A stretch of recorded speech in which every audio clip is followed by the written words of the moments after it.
তীব্র তুষারঝড়ের কারণে বিশ্বের সর্বোচ্চ পর্বতমালা মাউন্ট এভারেস্টের তিব্বত অংশে আটকা পড়েছেন প্রায় 1000 পর্বতারোহী।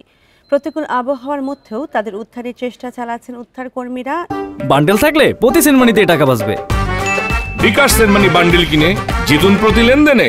ইতিমধ্যে প্রায় 350 পর্যটককে উদ্ধার করা সম্ভব হয়েছে বলে জানিয়েছে বার্তা সংস্থা রয়টার্স। প্রবল তুষারঝড়ের কারণে ক্যাম্পগুলো থেকে বের হয়ে আসার সব রাস্তা বরফে ঢেকে গেছে।